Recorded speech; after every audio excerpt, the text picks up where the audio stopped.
ஒரு காலத்தில் ஒரு பெரிய பணக்காரருக்கு 2 மகன்கள் இருந்தனர். இளைய மகன் சோம்பேறியாகவும் பொறுமையில்லாமலும் இருந்தான். ஒரு நாள் அவன் தன் பங்காக இருந்த செல்வத்தை தந்தையிடம் பிடிவாதமாய் கேட்டான்.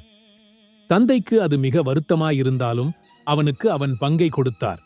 அந்த இளைய மகன் தன் நாட்டை விட்டு தொலைவிலான ஒரு ஊருக்கு சென்றான். அங்கே அவன் ஆடம்பரமாகச் செலவழித்து சீரழிந்த வாழ்க்கை வாழ்ந்தான். அவனது அனைத்து பணமும் விரைவில் தீர்ந்துவிட்டது. அதே நேரத்தில் அந்த நாட்டில் கடுமையான பஞ்சம் ஏற்பட்டது. அவன் பணமின்றி பட்டினியோடும் பசியோடும் வாழ வேண்டிய சூழ்நிலை ஏற்பட்டது. உணவிற்காக அவன் ஒரு பன்றி மேய்ப்பவராக வேலைக்கு சேர்ந்தான். அங்கே பன்றிகளுக்கு கொடுக்கப்படும் உணவையும் உண்ணத் துவங்கினான். அப்போதுதான் அவன் தன் தவறை உணர்ந்தான். என் தந்தையின் வீட்டில் வேலை செய்யும் வேலையாட்கள் கூட நன்றாக உணவு உண்கிறார்கள். ஆனால் நான் இங்கே பசியால் வாடுகிறேன். நான் என் வீட்டுக்கு திரும்பிச் சென்று தந்தையிடம் மன்னிப்பு கேட்க வேண்டும் என நினைத்தான். அவன் வீட்டுக்கு திரும்பும்போது தந்தை அவனை தொலைவில் பார்த்ததும் சந்தோஷத்தில் ஓடி வந்து அவனை அணைத்துக் கொண்டார். மகன் கூறினான், தந்தையே, நான் கடவுளுக்கு எதிராகவும் உமக்கு எதிராகவும் பாவம் செய்துவிட்டேன். இனி உங்கள் மகனாக இருக்கத் தகுதியில்லை என்று அழுதான். ஆனால் தந்தை அளவற்ற மகிழ்ச்சியுடன் மகனை கட்டியணைத்து அவன் தலையிலே முத்தம் கொடுத்து, என் மகன் இறந்து போயிருந்தான், இப்போது உயிரோடு இருக்கிறான்.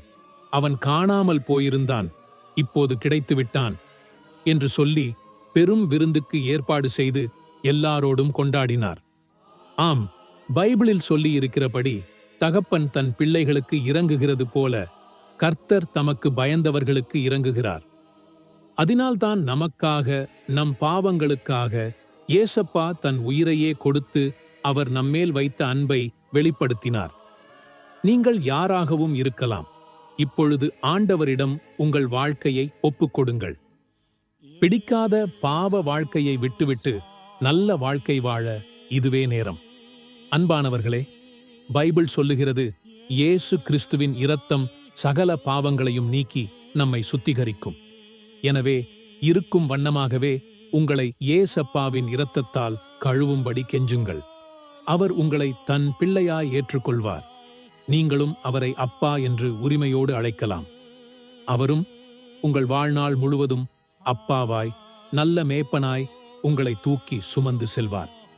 உங்களை கட்டியணைத்துக் கொள்ளவார். உங்களை பொறுப்பெடுத்துக் கொள்வார். கர்த்தர் உங்களுக்காக யாவையும் செய்து முடிப்பார். நீங்கள் சந்தோஷமாய் வாழ பிறந்தவர்கள்.